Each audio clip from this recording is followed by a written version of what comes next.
ರಾಜ್ಯದಲ್ಲಿ ದೇಶದಲ್ಲಿ ನರಕ ಸದೃಶವಾಗಿದೆ. ಮಂಗಳಮುಖಿಯರ ಜೀವನ ಈವನ್ ಅವ್ರ ಮನೆಯಲ್ಲೂ ಕೂಡ ಅವ್ರನ್ನ ಸೇರಿಸ್ತಾ ಇಲ್ಲ, ಸಮಾಜನೂ ಕೂಡ ಅವ್ರು ಸೇರಿಸ್ತಾ ಇಲ್ಲ. ಎಲ್ಲಿ ಬದುಕಬೇಕು ಅವರು? ಹಾಗಾಗಿ ಅವ್ರ ಜೀವನವನ್ನ ಅರ್ಥ ಮಾಡೋದಕ್ಕೋಸ್ಕರವಾಗಿ ಮಂಗಳಮುಖಿಯರದೇ ಆಗಿರ್ತಕ್ಕಂಥ ಒಂದು ಫಿಲಂ ಶಿವಲೀಲ ಇದೆ.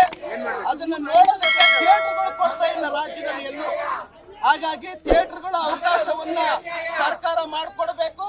ಸರ್ಕಾರವೇ ರಾಜ್ಯದಿಂದ ಒಂದು ಸುತ್ತೋಲೆಯನ್ನು ಹೊರಡಿಸಿ ಶಿವಲೀಲಾ ಫಿಲಂ ಅನ್ನ ನೋಡೋದಕ್ಕೆ ಅವಕಾಶ ಮಾಡಿಕೊಡಬೇಕು. ರಾಜ್ಯದ ವಿದ್ಯಾರ್ಥಿಗಳಿಗೆ, ಪೇರೆಂಟ್ಸ್ಗಳಿಗೆ, ಸರ್ಕಾರಿ ನೌಕರರಿಗೆ ಆ ಮೂಲಕನಾದ್ರೂ ಕೂಡ ಸಮಾಜಮುಖಿಯರನ್ನ ನಾವು ಗೌರವದಿಂದ ಕಾಣಬೇಕು.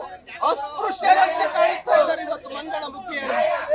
ಹಾಗಾಗಿ ಅವರ ಫಿಲ್ಮ್ ಆಗಿರ್ತಕ್ಕಂಥ ಶಿವಲೀಲವನ್ನ ನೋಡೋದಕ್ಕೆ ಅವಕಾಶ ಮಾಡಿಕೊಡಬೇಕು.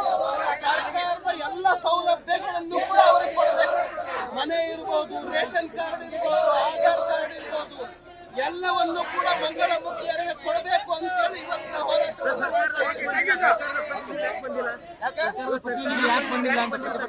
ಯಾಕೆ ಬಂದಿಲ್ಲ ಗೊತ್ತಿಲ್ಲ.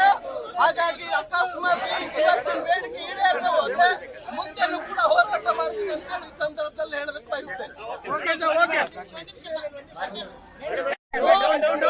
ಸಮಾಜದಲ್ಲಿ ಮಂಗಳಮುಖಿಯರಿಗೆ ಯಾವುದೇ ಸರ್ಕಾರ ಆಗಿರ್ಬೋದು, ಅದು ಕೇಂದ್ರ ಆಗಿರ್ಬೋದು, ರಾಜ್ಯ ಆಗಿರ್ಬೋದು, ಕಾನೂನಲ್ಲಿ ಬೇಕಾದ್ರೆ ಬದಲಾವಣೆ ಮಾಡಿ ಮೀಸಲಾತಿಗಳನ್ನ ಕೊಡಿ. ಅವರಿಗೂ ಕೂಡ ಮುಖ್ಯವಾಹಿನಿಗೆ ಬರಲಿಕ್ಕೆ ಎಲ್ಲರಿಗೆ ಹೇಗೆ ಅವಕಾಶ ಮಾಡಿಕೊಟ್ಟಿದೆಯಾ, ಇಡೀ ಸಮಾಜದಲ್ಲಿ ಶೋಷಣೆಗೆ ಒಳಗಾದಂತ ಈ ಮಂಗಳಮುಖಿಯರಿಗೆ ನ್ಯಾಯವನ್ನು ಒದಗಿಸಿಕೊಡ್ಬೇಕು. ಇದರಲ್ಲಿ ಪಾರ್ಟಿ, ಪಕ್ಷ, ರಾಜಕೀಯ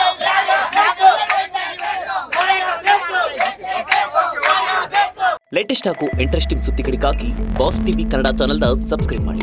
ಹಾಗೆಯೇ ಬೆಲ್ ಐಕಾನ್ ಪ್ರೆಸ್ ಮಾಡಿ. ಇದರ ಜೊತೆಗೆ ಫೇಸ್ಬುಕ್, ಇನ್ಸ್ಟಾಗ್ರಾಮ್, ಎಕ್ಸ್ ನಲ್ಲೂ ಮಿಸ್ ಮಾಡದೆ ಫಾಲೋ ಮಾಡಿ.